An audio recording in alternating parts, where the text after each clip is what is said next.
UFC 270 promises to be an event that will dictate the career trajectories of some of the most exciting fighters we've ever seen.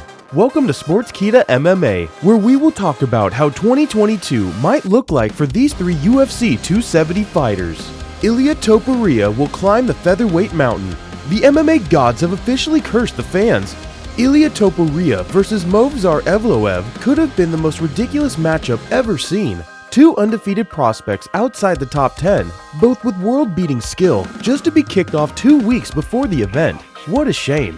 Fortunately for fans of Topuria, the UFC quickly booked Charles Jourdain as a replacement.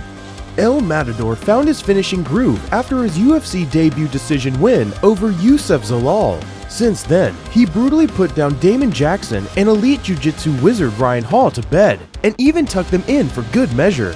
The most impressive thing about Topuria is his ability to adapt to any opponent, as was apparent when he completely neutralized the Wizard's signature Imanari roll strategy. UFC 270 will be a proving ground of sorts for Topuria, as his test is arguably much easier after Evloev dropped out. This will be a platform to show the MMA world that whatever he decides to do to Jourdain could have also been achieved against Evloev. If he showcases his slick striking and beyond elite ground game, the UFC will have no choice but to put him in the top 15 at least. Ilia Topuria might not be fighting for the featherweight strap anytime soon, but don't be surprised if the Georgian blitzes right through the ranks and puts himself close to the top in 2022. Maybe a bout with Edson Barboza would prove his championship potential. Deiveson Figueiredo will change weight classes. Before the Assassin Baby laid out the blueprint for defeating the God of War, Deiveson Figueiredo looked unstoppable at flyweight in 21 professional fights, only falling once in battle via decision. But there's a catch to that. He's not a natural flyweight. In his last showing on the scale, Figueiredo looked absolutely gaunt, almost bringing up memories of flyweight TJ Dillashaw. After rehydration, Figueiredo can weigh up to 150 pounds on fight night, 25 pounds over the flyweight championship limit. So why was he so dominant at flyweight for so long? As Joe Rogan said, well, he knows he's got the nuclear option. Deiveson Figueiredo has put down elite flyweights both with his vicious knockout power and submission skills. Just look at what he did to the former title challenger Joseph Benavidez twice. But the God of War looked different in the second fight with Moreno. He was taken down at will, dropped with a jab, and choked out. This begs the question, are the weight cuts finally catching up to him, or did Moreno truly figure out the puzzle? If Figueiredo loses this fight, the next career move should be at bantamweight, something he has teased before. It doesn't seem that the winds are in favor of Figueiredo, who would enter the division as stacked as any.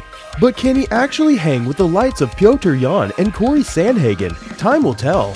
2022 can be promising for Deiveson Figueiredo if he can optimize his conditioning, weight cuts, and bring back the God of War style and not become the god of has-beens. And who better to initiate him into the division than the tried and tested grappler Merab Dvalishvili? Ciryl Gane only has champions in his future. Ciryl Gane is a computer. When he finds that distance he has to keep with you, he starts to collect data, and after that he starts to pick you apart.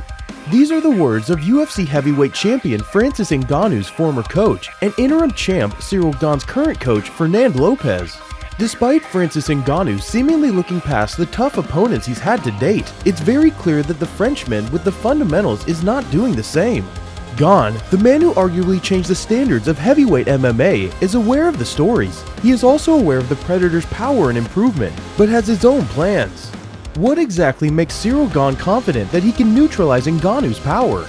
Some might say Gane is a prodigy, a natural athlete only making his professional MMA debut in 2018 after an impressive undefeated career in Muay Thai. Before that, he was a furniture salesman from a small town in western France with absolutely no combat sports experience. His rise to heavyweight glory is unprecedented. Now he has plans to utilize his own abilities like his speed and precision, which are often the antidotes to power punchers. Even so, the Predator has predicted the outcome, a signature knockout within 2 rounds, but these are just echoes to Gane, as many have said the same thing when they fought him, but never seem to have found his chin. Now Gane finds himself in the middle of a battle of egos. Ngannou is currently the bad boy of the UFC, at least in Uncle Dana's eyes, stating his desire for more money and more respect. Gane, on the other hand, only has one thought in mind, humiliating Francis Ngannou and sending him packing to the WBC. 2022 looks fruitful for Ciryl Gane, who has only 2 fighters on his horizon should he conquer the baddest man on the planet. Heavyweight GOAT Stipe Miocic is waiting patiently for a chance to reclaim what was once his. And Jon Jones is looking to solidify himself as the UFC GOAT by adding double champion to his resume. If Ciryl Gane can land a super fight with either man and win, he deserves to be Fighter of the Year for 2022. If you are as obsessed with MMA as we are, please subscribe to SportskeedaMMA.